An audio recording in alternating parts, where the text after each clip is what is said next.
மத்திய அமைச்சரின் இல்லத்தில் பிரதமர் மோடி பொங்கல் கொண்டாடினார்.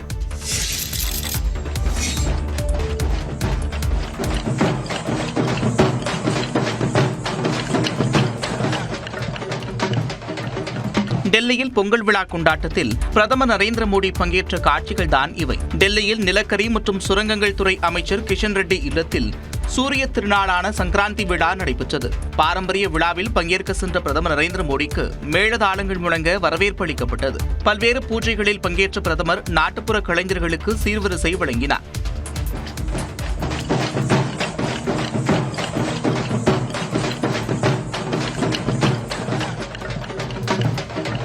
பொங்கல் விழாவின் போது நடந்த நடனம் உள்ளிட்ட பாரம்பரிய கலை நிகழ்ச்சிகளை பிரதமர் ஆர்வத்துடன் கண்டுகளித்தார். டெல்லியில் நடந்த பொங்கல் விழாவில் நடிகர் சிரஞ்சீவி, பேட்மிண்டன் வீராங்கனை பி சிந்து உள்ளிட்டோர் பங்கேற்றனர்.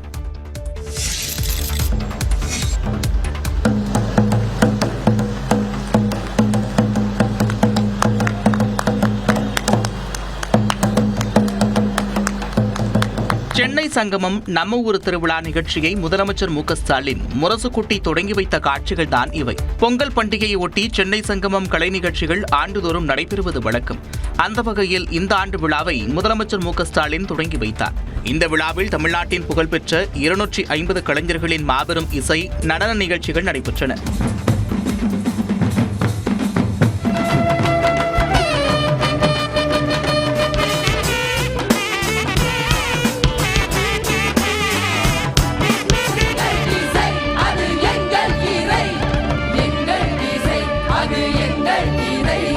கர்நாடக இசைக்கலைஞர் டி.எம். கிருஷ்ணா பெரியார் பாடலை பாடினார்.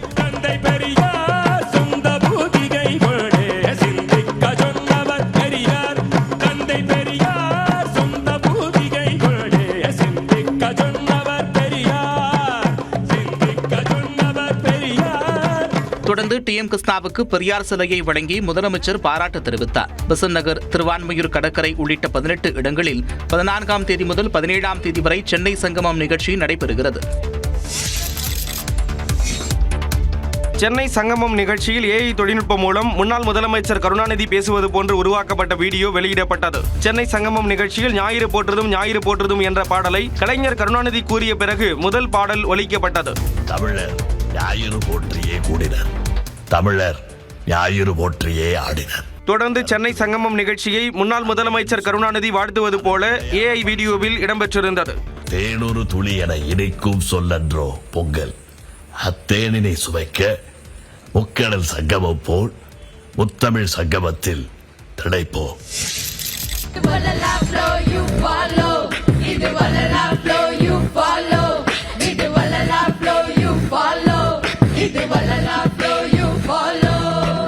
சென்னை சங்கமம் நிகழ்ச்சியில் வள்ளலார் குறித்து 2 இளம் பெண் ராப் பாடகர்கள் பாடிய வீடியோ தான் இது. பொங்கல் திருநாளை முன்னிட்டு சென்னை கீழ்ப்பாக்கம் ஏகாம்பரநாதர் ஆலய திடலில் சென்னை சங்கமம் நிகழ்ச்சி தொடங்கப்பட்டது. இதில் நியூஸ் 18 தமிழ்நாடு தொலைக்காட்சிக்கு பேட்டியளித்த பாடகர் டி.எம். கிருஷ்ணா பெரியார் குறித்து அனைவரும் பாட வேண்டும் என கேட்டுக்கொண்டார். பெரியார் பாடல் நான் பாடின்னு தான் இருப்பேன், அம்பேத்கர் பாடல் நான் பாடின்னு தான் இருப்பேன், சமத்துவத்தை பற்றி நான் பாடின்னு தான் இருப்பேன். ஒரு பிரச்சனை வந்துதான் எல்லாரும் எதிர்த்து நிற்கிற ஒரு கேள்வி, யார் வேணா கேள்வி கேட்கலான்னு ஒன்று இருக்குல்ல தமிழ்நாட்டில், அதுக்கு பெரியார் ஒரு பெரிய ஒரு பங்கு. ஸோ அதனால அவர் பாடலாக இருக்கலாம். அம்பேத்கர் ஒரு பெரிய பங்கு, கான்ஸ்டியூஷனா அம்பேத்கர் தான். அதே மாதிரி அயோத்திதாஸ் அவரும் பெரிய கண். இவங்க பாடல் இவங்களை பற்றி பாடல்கள் பாடணுங்க, எல்லாரும் பாடினுங்க. லுங்கி அணிந்தால் அனுமதி இல்லை என்ற ஆடை கட்டுப்பாட்டை உடைக்க வேண்டும் என்று டி.எம். கிருஷ்ணா கூறினார்.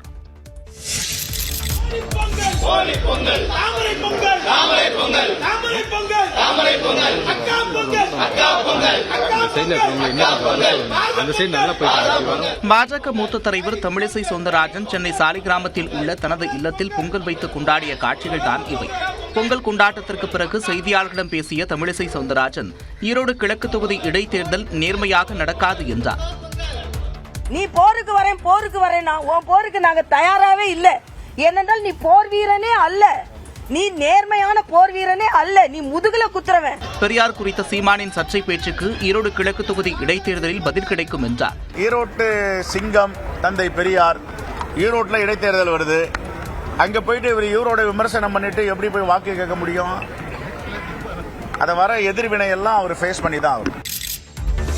ஆவடி காவல் ஆணையரகம் சார்பில் நடைபெற்ற சமத்துவ பொங்கல் விழாவில் காவலர்கள் தங்கள் குடும்பத்துடன் பங்கேற்றனர். தமிழ்நாடு காவல் கூட்டரங்கத்தில் நடைபெற்ற இந்த நிகழ்ச்சியில் தமிழ்நாடு காவல்துறை தலைவர் டிஜிபி சங்கர் ஜிவால், ஆவடி காவல் ஆணையர் சங்கர் ஆகியோர் சிறப்பு விருந்தினர்களாக கலந்து கொண்டனர். 1200 காவலர்கள் தங்கள் குடும்பத்துடன் பாரம்பரிய உடை அணிந்து இதில் கலந்து கொண்டனர். நிகழ்ச்சியில் காவலர்களின் நலனுக்காக எடுக்கப்பட்டுள்ள நடவடிக்கைகள் பட்டியலிடப்பட்டன. நீங்க தான் கண்ட்ரிபியூட் பண்றீங்க, நீங்க தான் சப்ஸ்கிரிப்ஷன் போடுறீங்க பெனிவலன்ட் ஃபண்டுக்கு. அதில் நம்ம 5 lakhs கொடுத்துட்டு இருந்தாங்க ஏற்கனவே, அது 8 லட்சம் மாறிட்டோம். இப்போ 8 lakhs மாறிட்டோம். ஒரு கேஸ்ல நிறைய பேர் இப்போ கொடுத்துட்டு இருக்கோம். மேக்சிமம் முதல்ல 50 கேஸ்ல ஒரு 10 கேஸ் கட் பண்ணிடுவாங்க. நாங்க சொல்லிருக்கோம் முடிஞ்ச வரை எல்லாம் கொடுத்துடலாம். இதே போல தாம்பரம் மாநகர காவல் சார்பில் சமத்துவ பொங்கல் விழா கொண்டாடப்பட்டது. தாம்பரம் காவல் ஆணையர் அபின் தினேஷ் மொடக் தலைமையில் நடந்த விழாவில் அனைவரும் உற்சாகமாக கலந்து கொண்டனர். பின்னர் செய்தியாளர்களை சந்தித்த அபின் தினேஷ் மொடக் பாதுகாப்பு ஏற்பாடுகள் அனைத்தும் சிறப்பாக செய்யப்பட்டுள்ளதாக கூறினார். பீச்சுக்கு போயிருவாங்களா, அந்த second is for the zoo also. There also we have made a special arrangement so that we will ensure that everybody is safe and the property is protected properly without. இந்த நிகழ்ச்சியில் சிலம்பாட்டம், பறை இசை உள்ளிட்ட பாரம்பரிய கலை நிகழ்ச்சிகள் நடத்தப்பட்டன. பொங்கல் விடுமுறையை ஒட்டி சொந்த ஊர் செல்ல மக்கள் குவிந்ததால் சென்னை கிளாம்பாக்கம் பேருந்து நிலையம் திக்குமுக்காடியது. இன்று பொங்கல் பண்டிகை கொண்டாடப்பட உள்ள நிலையில் சென்னையிலிருந்து ஏராளமானோர் சொந்த ஊர்களுக்கு சென்றனர். இதனால் சென்னை திருச்சி தேசிய நெடுஞ்சாலையில் நீண்ட வரிசையில் காத்திருந்து வாகனங்கள் செல்லும் நிலை ஏற்பட்டது.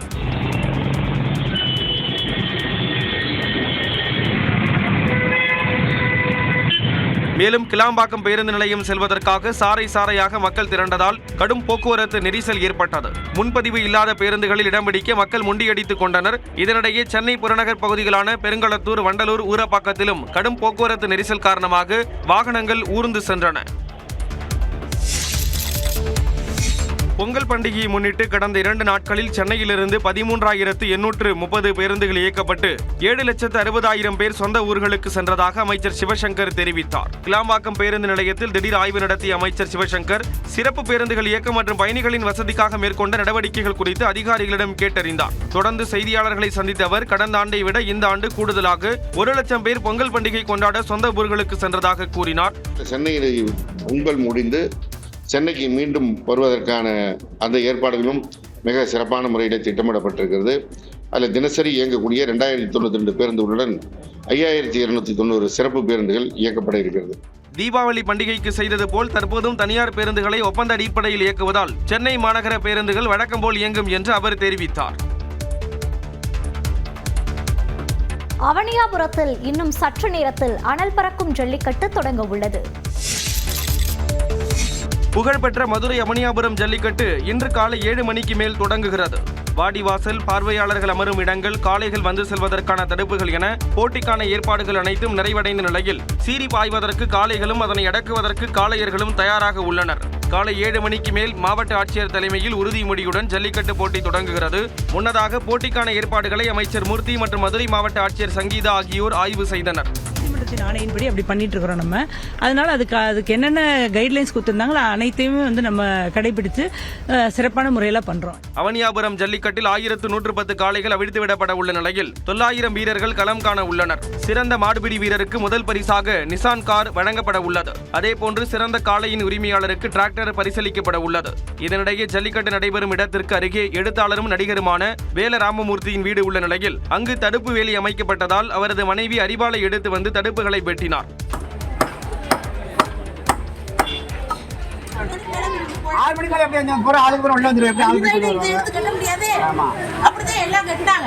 ஜல்லிக்கட்டு போட்டியை ஒட்டி மாநகர காவல் ஆணையர் லோகநாதன் தலைமையில் 1500 காவலர்கள் பாதுகாப்பு பணியில் ஈடுபட்டுள்ளனர். பொங்கல் பண்டிகை காலங்களில் நடத்தப்படவிருந்த கேந்திரிய வித்யாலயா பள்ளி தேர்வுகள் மற்றும் யுஜிசி நெட் தேர்வுகள் தள்ளி வைக்கப்பட்டுள்ளன. மதுரை மக்களவை எம்பி சு வெங்கடேசனின் கோரிக்கையை ஏற்று பொங்கல் நாட்களில் தேர்வுகள் நடத்தப்படாது என கேந்திரிய வித்யாலயா அமைப்பு தெரிவித்துள்ளது. மத்திய அரசின் கீழ் இயங்கும் கல்வி நிறுவனமான கேந்திரிய வித்யாலயா நடத்தும் பள்ளிகளில் ஜனவரி 18ஆம் தேதி வரை 6 முதல் 11ஆம் வகுப்புகளுக்கு பருவ தேர்வுகள் அறிவிக்கப்பட்டிருந்தன.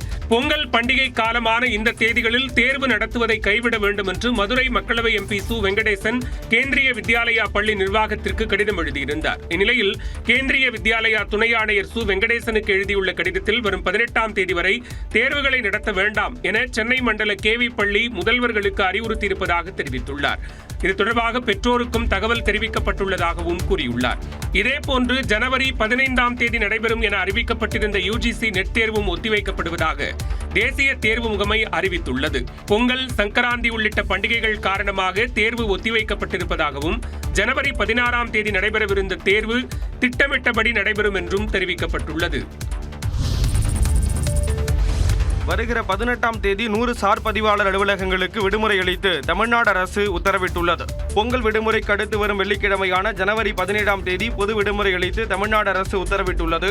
இந்நிலையில் 18ஆம் தேதியான சனிக்கிழமை அன்று இயங்கும் 100 சார் பதிவாளர் அலுவலகங்களுக்கும் விடுமுறை அளிக்கப்பட்டுள்ளது.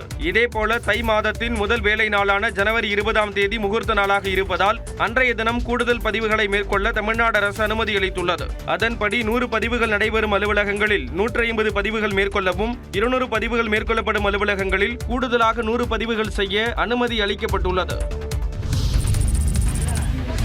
பொங்கல் தினத்தன்று 3 மாவட்டங்களில் கனமழைக்கு வாய்ப்பு இருப்பதாக சென்னை வானிலை ஆய்வு மையம் தெரிவித்துள்ளது. இது தொடர்பான அறிவிப்பில் குமரிக்கடல் மற்றும் அதனை ஒட்டிய பகுதிகளில் நிலவும் வளிமண்டல கீழடுக்கு சுழற்சியால் தமிழ்நாட்டில் ஒரு சில இடங்களில் மிதமான மழைக்கு வாய்ப்பு இருப்பதாக தெரிவிக்கப்பட்டுள்ளது. பொங்கல் தினத்தன்று தூத்துக்குடி, திருநெல்வேலி மற்றும் ஜனவரி 15ஆம் தேதி முதல் 19ஆம் தேதி வரை தென் தமிழ்நாடு, கடலோர தமிழ்நாடு மற்றும் வட தமிழ்நாட்டில் இடி மின்னலுடன் கூடிய லேசானது முதல் மிதமான மழை பெய்யக்கூடும் என்றும் தெரிவிக்கப்பட்டுள்ளது. சென்னையில் ஒரு சில பகுதிகளில் மிதமான மழை பெய்ய வாய்ப்புள்ளதாகவும் அதிகாலை வேளையில் லேசான பனிமூட்டம் காணப்படும் என்றும் வானிலை மையம் தெரிவித்துள்ளது.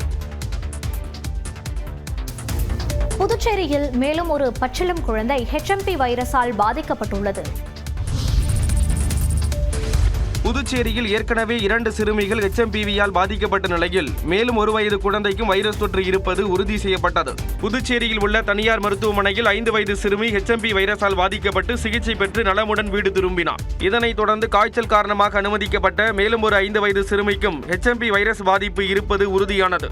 இந்நிலையில் கடந்த 10ஆம் தேதி ஜிப்மர் மருத்துவமனையில் காய்ச்சல் காரணமாக அனுமதிக்கப்பட்ட 1 வயது குழந்தைக்கும் HMPV பாதிப்பு இருப்பது கண்டறியப்பட்டுள்ளது. பச்சிளம் குழந்தைக்கு தொடர்ந்து சிகிச்சை அளிக்கப்பட்டு வரும் நிலையில் அவர் நலமுடன் இருப்பதாக மருத்துவர்கள் தெரிவித்துள்ளனர். தொற்று பரவுவதை தடுக்க அனைத்து முன்னெச்சரிக்கை நடவடிக்கைகளும் எடுக்கப்பட்டுள்ளதாக புதுச்சேரி அரசு சுகாதாரத்துறை இயக்குநர் மருத்துவர் ரவிச்சந்திரன் தெரிவித்துள்ளார்.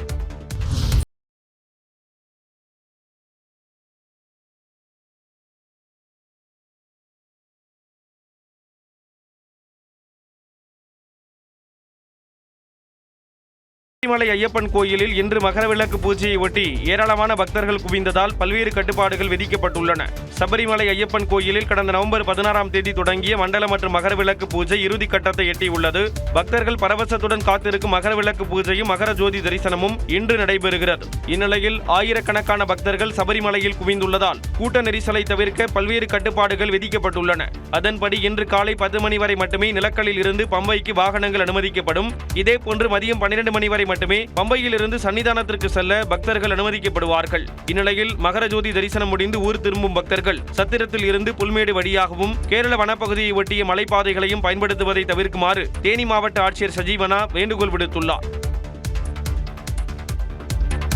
உத்தரப்பிரதேச மாநிலம் பிரயாக்ராஜில் மகா கும்பமேளா கோலாகலமாக தொடங்கியது.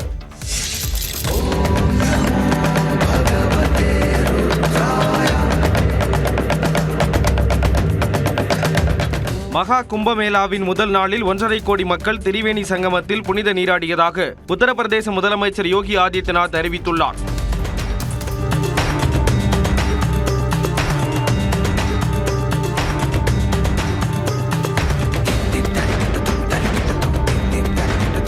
மகா கும்பமேளா திங்கட்கிழமை தொடங்கி அடுத்த 45 நாட்களுக்கு நடைபெற இருக்கிறது. உலகின் பல்வேறு நாடுகளில் இருந்து மக்கள் கும்பமேளா நிகழ்ச்சியில் பங்கேற்றனர். துறவிகள், பக்தர்கள் என லட்சக்கணக்கானோர் ஒரே நேரத்தில் புனித நீராடிய போது பாதுகாப்பு பணிகளிலும் ஏராளமான காவலர்கள் ஈடுபட்டனர்.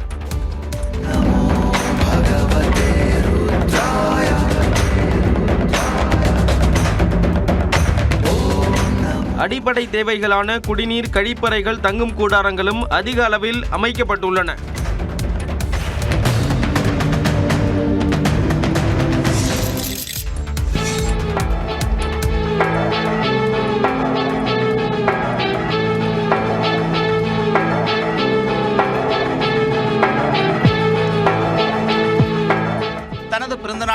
ரசிகர் மன்ற நிர்வாகிகளை சிதைத்த நடிகர் விஜய் சேதுபதியிடம் ரசிகர் ஒருவர் விஜய் சேதுபதி நடித்த கதாபாத்திரத்தைப் போலவே முதுகில் போட்டுக்கொண்ட டாட்டூவை காட்டினார். நடிகர் விஜய் சேதுபதி வரும் 16ஆம் தேதி தனது பிறந்தநாளை கொண்டாட இருக்கிறார். இதனையடுத்து 8 ஆண்டுகளுக்கு பிறகு தனது ரசிகர் மன்ற நிர்வாகிகளை அவர் சந்தித்தார். சென்னை குளப்பாக்கத்தில் உள்ள அவரது அலுவலகத்தில் இந்த சந்திப்பு நடைபெற்றது. அவரை பார்க்க ரசிகர் மன்றத்தின் நிர்வாகிகள் மற்றும் ரசிகர்கள் வந்திருந்தனர். அப்போது வழக்கம் போல ரசிகர்களின் கன்னத்தில் விஜய் சேதுபதி முத்தமிட்டார். ரசிகர்களும் அவரது கன்னத்தில் முத்தமிட்டனர். ரசிகர் ஒருவர் விஜய் சேதுபதியின் மீது உள்ள அன்பை வெளிக்காட்டும் வகையில் முதுகில் டாட்டூ போட்டுக் கொண்டதை காட்டினார். தொடர்ந்து ரசிகர்களுக்கு பொங்கல் வாழ்த்துக்களை விஜய் சேதுபதி கூறினார். அஜித் வாழ்க, விஜய் வாழ்க, நீங்க எப்போ வாழ போறீங்க? வேணா அஜித் வாழ்க, விஜய் வாழ்க என்று சொல்லிக்கொண்டே இருந்தால் நீங்கள் எப்போது வாழப்போகிறீர்கள் என ரசிகர்களிடம் நடிகர் அஜித் கேள்வி எழுப்பியுள்ளார். கடந்த 12ஆம் தேதி துபாயில் நடைபெற்ற கார் பந்தயத்தில் போர்ஷே 992 GT3 பிரிவில் அஜித் மற்றும் அவரது அணி போட்டியிட்டு 3வது இடம் பிடித்து அசத்தியது. நீண்ட இடைவெளிக்கு பின் கார் பந்தயத்தில் கலந்து கொண்டது போல் நீண்ட காலத்துக்கு பின் ஊடகத்துக்கு அவர் பேட்டியளித்துள்ளார். அதில் சமூக வலைதளங்கள் தற்போது டாக்ஸிக்காக இருக்கிறது என்றும் மற்றவர்கள் என்ன செய்கிறார்கள் என்றே பார்ப்பதாக கருத்து தெரிவித்துள்ளார். அஜித் வாழ்க, விஜய் வாழ்க,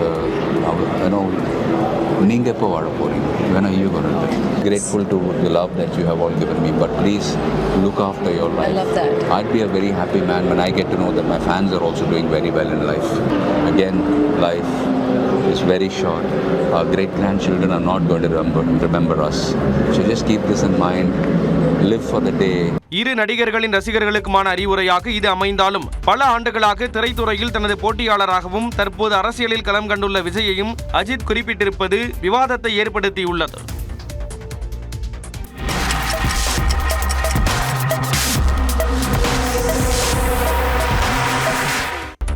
பொங்கல் பண்டிகையையொட்டி அரசியல் கட்சி தலைவர்கள் பொதுமக்களுக்கு வாழ்த்து தெரிவித்துள்ளனர்.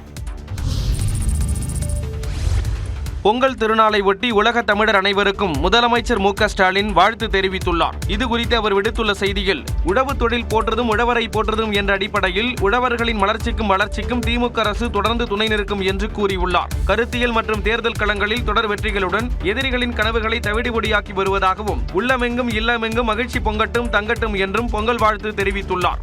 விடுதலை சிறுத்தைகள் கட்சித் தலைவர் திருமாவளவனின் வாழ்த்து செய்தியில், தன்மானத்தையும் தலை நிமிர்வையும் தமிழர்களுக்கு மீட்டளித்த தந்தை பெரியாருக்கு நன்றி செலுத்தும் பெருவிழாவாக பொங்கல் விழாவை கொண்டாடுவோம் என்று தெரிவித்துள்ளார். 2026இல் உண்மையான சமூக நீதி, சமநீதி, சமத்துவம், பெண்கள் பாதுகாப்பு ஆகியவற்றுடன் நம் அனைவருக்குமான நல்லாட்சி லட்சியம் நிறைவேறுவதற்கான முன்னோட்டமாய் இந்த ஆண்டின் தை திருநாளில் வெற்றி பொங்கல் பொங்கட்டும் என்று தமிழக வெற்றிக் கழக தலைவர் விஜய் தெரிவித்துள்ளார். மேலும் அனைவருக்கும் பொங்கல் மற்றும் தமிழ் புத்தாண்டு நல்வாழ்த்துக்கள் என்றும் விஜய் குறிப்பிட்டுள்ளார். சென்னை கீழ்ப்பாக்கம் மருத்துவமனை பெண்கள் வார்டில் புகுந்து பெண்ணுக்கு பாலியல் தொல்லை கொடுத்த நபர் கைது செய்யப்பட்டார். கீழ்ப்பாக்கம் அரசு மருத்துவமனையில் 50 வயது மதிக்கத்தக்க பெண் உள்நோயாளியாக சிகிச்சை பெற்று வருகிறார். அதிகாலை நேரத்தில் மதுபோதையில் பெண்கள் வார்டுக்குள் புகுந்த நபர் ஒருவர் அப்பெண்ணுக்கு பாலியல் தொல்லை கொடுத்ததாக தெரிகிறது. உடனே அந்த பெண் கூச்சலிட்டதை கேட்டு அருகில் இருந்தவர்கள் அந்த நபரை பிடித்தனர். தகவல் அறிந்து அங்கு வந்த போலீசார் மதுபோதையில் இருந்த நபரை கைது செய்தனர். பெண் வன்கொடுமை தடுப்புச் சட்டத்தின் கீழ் அவர் மீது வழக்கு பதிவு செய்யப்பட்டது. விசாரணையில் அந்த நபர் மருத்துவமனையில் வேலை கேட்டு வந்து வளாகத்திலேயே தங்கிவிட்டது தெரியவந்தது. இந்நிலையில் அவர் எப்படி பெண்கள் வார்டிற்குள் வந்தார் என்பது குறித்து விசாரணை நடத்தப்பட்டு வருகிறது. சென்னை கீழ்ப்பாக்கம் அரசு மருத்துவமனையில் பெண்ணுக்கு பாலியல் தொல்லை அளிக்கப்பட்ட சம்பவம் அதிர்ச்சி அளிப்பதாக எதிர்க்கட்சித் தலைவர் எடப்பாடி பழனிசாமி தெரிவித்துள்ளார். இதுகுறித்து தனது எக்ஸ் பக்கத்தில் அவர் பதிவிட்டுள்ளார். அதில் மீண்டும் தலைநகரில் மிக முக்கியமான அரசு மருத்துவமனைகளில் ஒன்றில் இப்படி ஒரு சம்பவம் நடந்திருப்பது திமுக ஆட்சியில் பெண்களுக்கு பாதுகாப்பு என்பது துளியும் இல்லை என்ற வெட்கக்கேடான நிலையை தெளிவாக காட்டிவிட்டது என்று பதிவிட்டுள்ளார். மேலும் பெண்கள் பாதுகாப்பு பற்றி சட்டமன்றத்தில் வசனம் பேசிய முதலமைச்சர் இப்போது என்ன பதில் சொல்ல போகிறார் என்றும் எடப்பாடி பழனிசாமி கேள்வி எழுப்பியுள்ளார். யார் அந்த சார் என்று கேட்டாலே எரிச்சலாகும் முதலமைச்சர் ஸ்டாலின் அவரது ஆட்சியில் இதுபோன்ற சார்கள் காப்பாற்றப்படுவதால் தான் மேலும் பல சார்கள் உருவாகிக் கொண்டே இருக்கிறார்கள் என்றும் அவர் குறிப்பிட்டுள்ளார். கீழ்ப்பாக்கம் மருத்துவமனையில் பாலியல் வழக்கில் கைதானவருக்கு உச்சபட்ச தண்டனை கிடைக்கப் பெறுவதை உறுதி செய்ய அரசை வலியுறுத்துவதாக அவர் பதிவிட்டுள்ளார். தமிழ்நாட்டில் சமூக ஏற்றத்தாழ்வுகளை அகற்றிட வள்ளலார் வழியினை பின்பற்ற வேண்டும் என ஆளுநர் ஆர் என் ரவி கூறியுள்ளார். கிருஷ்ணகிரி மாவட்டம் ஓசூரில் வள்ளலாரின் விவேக அறக்கட்டளை சார்பில் வள்ளலாரின் 202வது வருவிக்க உற்ற விழா 100 பேருக்கு ஜீவகாருண்ய விருதுகள் வழங்கும் விழா நடைபெற்றது. இதில் ஆளுநர் ஆர் என் ரவி கலந்து கொண்டு சிறப்புரையாற்றினார். அப்போது தமிழ்நாட்டிற்கு வருவதற்கு முன்பே வள்ளலாரின் கருத்துக்களை படித்து தெரிந்து கொண்டதாகவும் அதனால்தான் ஆளுநர் மாளிகையில் வள்ளலாரின் புகைப்படத்தை வைத்து வணங்கி வருவதாக ஆளுநர் கூறினார். சமூக நீதியை பேசும் அரசியல் கட்சிகள் உள்ள தமிழ்நாட்டில் இன்றளவும் ஏற்றத்தாழ்வுகள் இருப்பதாக அவர் கூறினார். Our people, especially those who talk too much about Samuha Niti, if only they could follow Vallalar, they could be a devotee of Vallalar, things would have improved much better. சிறப்பாக தொண்டு செய்தவர்களுக்கு ஜீவகாருண்ய விருதுகளை ஆளுநர் ஆர் என் ரவி வழங்கி பாராட்டு தெரிவித்தார். தேசிய கீதம் எந்த அளவுக்கு முக்கியமோ அதே அளவிற்கு தமிழ்தாய் வாழ்த்து முக்கியம் என துணை முதலமைச்சர் உதயநிதி ஸ்டாலின் தெரிவித்துள்ளார். எந்த அளவுக்கு தேசிய கீதம் முக்கியமோ அந்த அளவுக்கு தமிழ்தாய் வாழ்த்தும் தங்களுக்கு முக்கியம் என துணை முதலமைச்சர் உதயநிதி ஸ்டாலின் பேசினார். சென்னை நந்தம்பாக்கத்தில் உள்ள பர்மா காலனியில் அப்பகுதி மக்களுடன் துணை முதலமைச்சர் உதயநிதி ஸ்டாலின் பொங்கல் வைத்து கொண்டாடினார். அதன் பின்னர் பயனாளர்களுக்கு நலத்திட்ட உதவிகளை வழங்கினார்.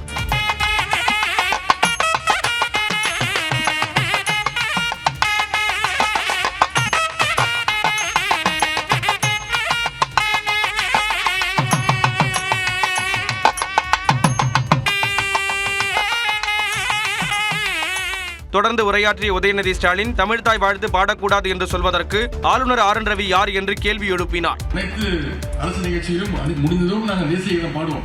எங்களுக்கு தேசிய கீதம் எந்த அளவுக்கு முக்கியமோ அதே அளவுக்கு எங்களுடைய தமிழ்தாய் வாழ்த்தும் எங்களுக்கு முக்கியம். அதை நீங்கள் தெரிந்து கொள்ள வேண்டும். இந்த விழாவில் திமுக பொருளாளர் டி ஆர் பாலு, அமைச்சர் தாமு அன்பரசன் மற்றும் திமுக நிர்வாகிகள் பலர் கலந்து கொண்டனர். சிவாலயங்களில் ஆருத்ரா தரிசனம் விமர்சையாக நடந்தது. சிதம்பரம் நடராஜர் கோவிலில் கோலாகலமாக ஆருத்ரா தரிசன விழா நடைபெற்றது. ஆருத்ரா தரிசன விழா கடந்த 4ஆம் தேதி கொடியேற்றத்துடன் தொடங்கியது. தொடர்ந்து பஞ்சமூர்த்திகள் நாள்தோறும் வீதி உலா வந்தனர். 9வது நாள் நிகழ்வாக ஞாயிற்றுக்கிழமை தேரோட்டம் நடைபெற்றது. அதனைத் தொடர்ந்து திங்கட்கிழமை மாலை நடராஜர் மற்றும் சிவகாம சுந்தரி உள்ளிட்ட சுவாமிகள் நடனமாடியபடியே 1000 கால் மண்டபத்தில் இருந்து கோவில் கருவறைக்கு சென்றனர்.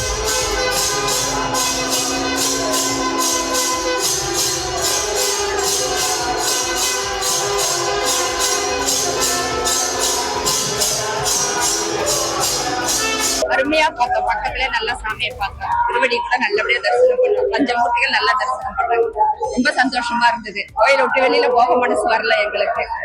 மூலவருடன் நடனமாடியபடியே 1000 கால் மண்டபத்திற்கு வந்த சிவகாம சுந்தரியை பக்தர்கள் தரிசனம் செய்தனர். தஞ்சை பெருவுடையார் கோயிலில் ஆருத்ரா தரிசனத்தை ஒட்டி நடராஜருக்கும் சிவகாமிக்கும் ஊடல் நிகழ்வு நடைபெற்றது. ஆருத்ரா தரிசனத்தை முன்னிட்டு உலக புகழ்பெற்ற தஞ்சாவூர் பெரிய கோயிலில் நடராஜருக்கு மஞ்சள், சந்தனம், பால் உள்ளிட்ட திரவியங்களால் சிறப்பு அபிஷேகம் செய்யப்பட்டது. இதனைத் தொடர்ந்து வீதி உலாவும் தீர்த்தவாரியும் நடைபெற்ற நிலையில் நடராஜருக்கும் சிவகாமிக்கும் ஊடல் நிகழ்வு நடத்தப்பட்டது.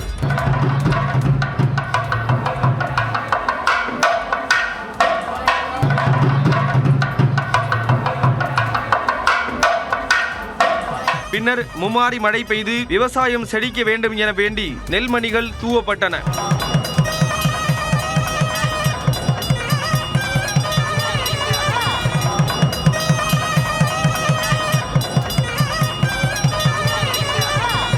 இதில் திரளான பக்தர்கள் கலந்து கொண்டு இறைவனை வழிபட்டனர்.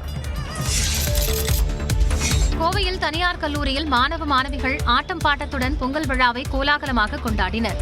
நவ இந்தியா பகுதியில் உள்ள ராமகிருஷ்ணா கலை மற்றும் அறிவியல் கல்லூரியில் பொங்கல் விழாவை ஒட்டி பேராசிரியர்கள், மாணவ மாணவிகள் என அனைவரும் பாரம்பரிய உடையணிந்து பொங்கல் வைத்து மகிழ்ந்தனர். அதன்பின் மாணவ மாணவிகள் ஒயிலாட்டம் ஆடி அசத்தினர். ஒன்று வள்ளி கும்மி ஆட்டமும் களை கட்டியது.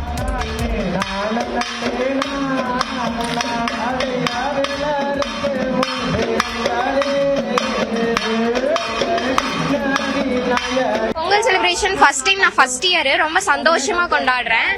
இது இந்த மாதிரி ஒரு ஃபங்க்ஷன் நான் இது வரைக்கும் எங்கேயுமே அட்டெண்ட் பண்ணல. இது எனக்கு ஒரு புதுவிதமான ஒரு ஹாப்பினஸ். மாணவர்கள் மேற்கத்திய இசைக்கும் குத்தாட்டம் போட்டு மகிழ்ச்சி.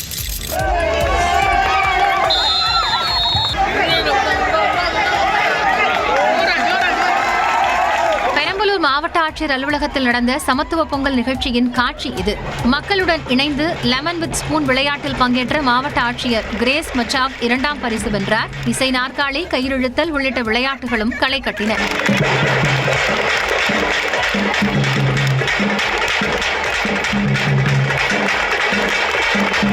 திருப்பத்தூர் மாவட்ட நிர்வாகம் மற்றும் சுற்றுலாத்துறை சார்பில் நடந்த சமத்துவ பொங்கல் விழாவில் மாவட்ட ஆட்சியர் தர்பகராஜ் பங்கேற்றார். குருசிலாப்பட்டில் நடந்த நிகழ்ச்சியில் தப்பாட்டம், மயிலாட்டம், மாடாட்டம் போன்ற கலை நிகழ்ச்சிகள் நடைபெற்றன.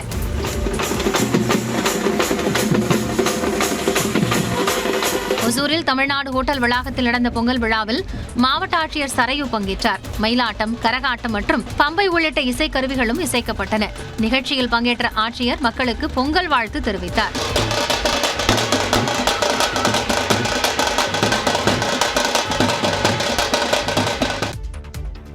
மேட்டூர் அனல்மின் நிலையத்திற்குள் அத்துமீறி நுழைந்த பாமக எம்எல்ஏ கைது செய்யப்பட்டார்.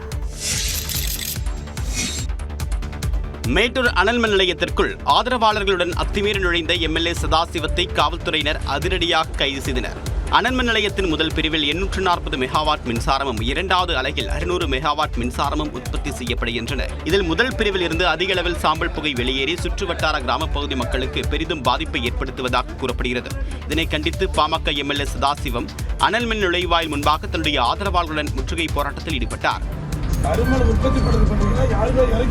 சாம்பல் புகை வெளியேறுவதை கட்டுப்படுத்த முடியாது என்று அதிகாரிகள் தெரிவித்ததால் மின் உற்பத்தியை நிறுத்துமாறு எம்எல்ஏ சதாசிவம் கோரினார். இதற்கு அதிகாரிகள் மறுப்பு தெரிவித்ததால் அவர் தன்னுடைய ஆதரவாளர்களோடு அனல் மின் நிலையத்திற்குள் அத்துமீறி நுழைந்ததால் பரபரப்பு ஏற்பட்டது.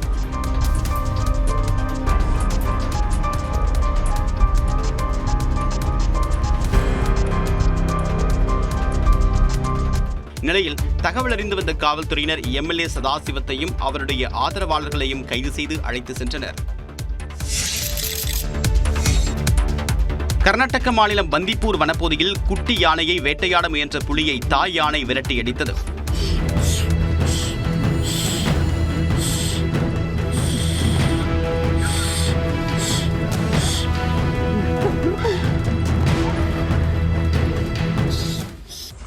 வனப்பகுதிக்குள் சென்ற சுற்றுலா பயணிகள் குட்டியுடன் யானை கூட்டம் ஆற்றில் தண்ணீர் குடித்துக் கொண்டிருந்ததை வீடியோ பதிவு செய்தனர். அப்போது ஆற்றங்கரையோரமாக வந்த ஒரு புலி பதுங்கியவாறு குட்டி யானையை நோட்டமிட்டது. தண்ணீர் குடித்த பிறகு குட்டியுடன் யானைகள் வனப்பகுதியை நோக்கி சென்ற போது புலி பின்தொடர்ந்து குட்டி யானையை வேட்டையாட முயன்றது. அப்போது தாய் யானையுடன் மற்ற யானைகளும் ஆக்ரோஷமடைந்து புலியை விரட்டியது.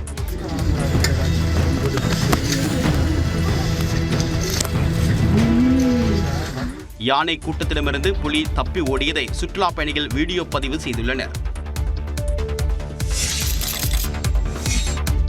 திண்டுக்கல் மாவட்டம் வேடச்சந்தூரில் வேகத்தை கட்டுப்படுத்த முடியாத கார் ஓட்டுநரால் இருசக்கர வாகன ஓட்டி விபத்துக்குள்ளாகி காயமடைந்தார்.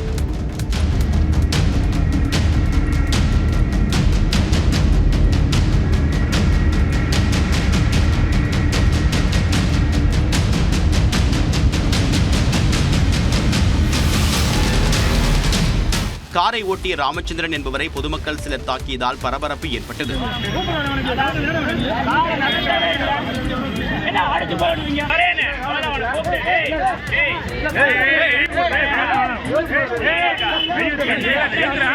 இதேபோல காஞ்சிபுரம் காந்தி சாலையில் போக்குவரத்து நெரிசலை தடுக்க புதிதாக அமைக்கப்படக்கூடிய பிளாஸ்டிக் தடுப்பு விலைகளால் சாலை சந்திப்பில் 2 இருசக்கர வாகன ஓட்டிகள் விபத்தில் சிக்கினர்.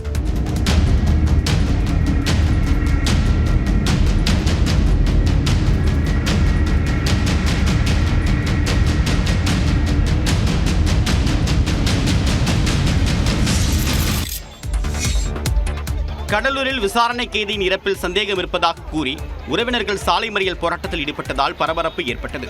கடந்த நவம்பர் மாதம் 28ஆம் தேதி மூராபாளையம் கிராமத்தைச் சேர்ந்த முகமது அப்தாலி கஞ்சா விற்பனையில் ஈடுபட்ட குற்றச்சாட்டில் கைது செய்யப்பட்டு கடலூர் மத்திய சிறையில் அடைக்கப்பட்டார்.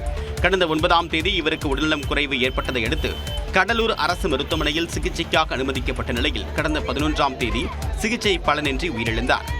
நாய்க்கடிக்கு உரிய சிகிச்சை எடுக்காததால் உடல்நலக்குறைவு ஏற்பட்டதாக காவல்துறையினர் கூறியதை ஏற்க மறுத்த உறவினர்கள் சிறை காவலர்கள் துன்புறுத்தியதாக குற்றம் சாட்டி கள்ளக்குறிச்சி திருவண்ணாமலை நெடுஞ்சாலையில் மறியல் போராட்டத்தில் ஈடுபட்டனர்.